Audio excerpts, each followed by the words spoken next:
Hello again.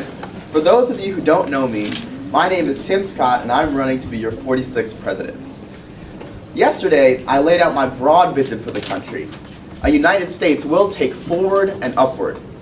Today, I'm going to go into greater detail about how I plan to achieve this goal. While the theme of my overall presidential campaign is forward and upward, the theme of my policy is Opportunity America. When I announced my candidacy, I explained what opportunity meant to me. Today, I'm going to explain what it can mean for us all as citizens of these United States. Let's start with issues affecting our country and its citizens. I sort my domestic policy agenda under three main pillars: opportunity at school, opportunity at work, and opportunity from a fair criminal justice system. We can all agree the best way to advance our country is by providing opportunities to our children. As a nation, we must focus on our children, for they are our future, and their education bolsters American progress. I believe that every single student in this country deserves access to a quality education, tailored to meet their needs. We cannot rely on the one-size-fits-all standards of the Common Core. By providing an equal access and choice in schooling, we as Americans are preparing ourselves for greatness. That is why, as Senator, I introduced the Creating Hope and Opportunity for Individuals and Communications Through Education Act, or the CHOICE Act. This act ensured that those who have been previously left behind in the education system are now provided with all of the opportunities they need to thrive in this country. This includes military families, families of students with disabilities, and low-income families, more than 6.2 million students nationwide. As a child who grew up in poverty, I am fully aware of the importance of education. I almost failed freshman year in high school and failed 4 of my classes, but I changed the course of my life after I met my mentor, John Moniz, who imparted lessons that I still hold today. Without my pursuit of education, I would never have achieved what I have. Every student deserves a quality education. I would fight to make sure that students across the country, from all walks of life, have the opportunities that were provided to me through my education. I would use federal dollars to ensure that this goal was carried out equally throughout the nation, while still giving states the opportunity to tailor their educational policy to what is best for their citizens. The CHOICE Act is a good start, but as your president, I would be honored to be able to work across the aisle to effect change in this area and ensure opportunity at school. The purpose of our educational system is to provide our children with the opportunity to enter the American workforce. From there, however, it is just as crucial that opportunities for creativity, innovation, and industrialism continue to thrive while our children work. This is opportunity at work. As a child, my mother raised me and my brothers all by herself. I know what it means to stretch every single dollar, and unfortunately, so do many Americans in today's world. From my time in the Senate, serving on the Finance, Education and Labor, and Housing and Urban Affairs, and Entrepreneurship committees, I have come to find the best thing for Americans is to have them keep more of their hard-earned money while simultaneously creating jobs at home. The average single-mother household makes less than $36,000 a year, and with the tax rates in America being around 35%, it has never been harder for these families to keep up their day-to-day perseverance. Without this heavy burden of tax, these families and many others across America will have some room for more secure financial stability and less severe ways of life. All across America, there are areas that have been left behind in the growth of this grand nation.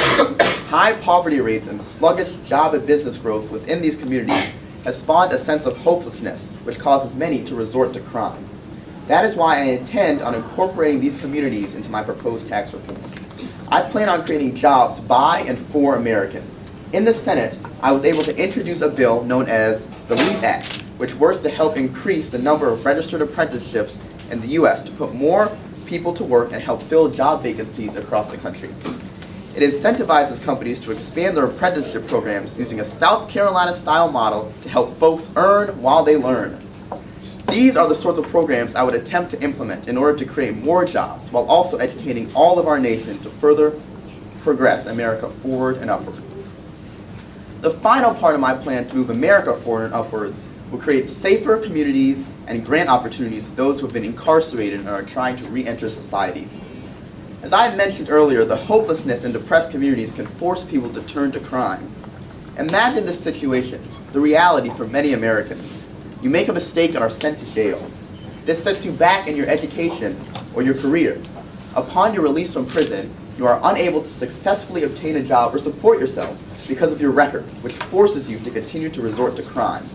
A better system needs to be had to provide an opportunity for the over 2 million people in our prisons today. In the Senate, I have endorsed the First Step Act, which encourages job training, education, health, and substance abuse treatments for incarcerated individuals. This assistance breaks the cycle of recidivism, the tendency of criminal offenders to re-offend, as I have just described. As your president, I intend on continuing this very important work to make sure that the path forward and upward is clear for the many hardworking Americans who are trying to change the direction of their lives. Moving on, as your chief executive, I look forward to applying my opportunity focus to our foreign policy. In order to set the path for our nation's success, I will focus on ending the past administration's harmful trade wars, encouraging skilled immigration, and supporting our allies across the world. In my opinion, Trump's use of tariffs has proven too excessive to be beneficial to the country. I've expressed opposition at his proposed European auto tariffs, for instance, which reached as high as 25%. Enacting such high tariffs only encourages businesses to exchange with cheaper buyers and sellers, such as our rival, China. While there are rivals in the trade environment, abusing tariffs is also bad for American economic growth. High tariffs actually increase prices for our American consumers. Instead of using this hurtful pressure tactic, we need to negotiate for progress and prompt them to concede more ground for American economic prosperity. To address the immigration issue which so divides our nation, I would like to adopt a merit-based system, alike to Canada's and Australia's. Immigration can and will benefit American prosperity if we ensure these immigrants can contribute meaningfully to our nation's success. Skilled immigrants, with the purpose of improving this country, will always be welcomed with open arms. I will ensure that when these immigrants come, they have the necessary tools to make a better life for themselves. But America cannot be seen as a country of last resort for reasons of security and for reasons of prosperity. I believe the President should be accountable for these interests of the United States. Finally, I envision a United States which endeavors to support its allies around the world. We do have international partnerships that do work toward American interests of security and prosperity. In Israel, we have maintained a long-standing friendship there. As the first legislature passed by the 116th Senate, I voted to continue a loan guarantee program with Israel and grant state government protection to ban companies which boycott Israel. This responsibility should extend to other established alliances, such as our partnerships in European security and Asian trade. Only with this approach can the path towards American prosperity for all be open, in both spheres of policy, domestic and abroad. I look forward to the chance to progress America forwards and upwards. Thank you very much.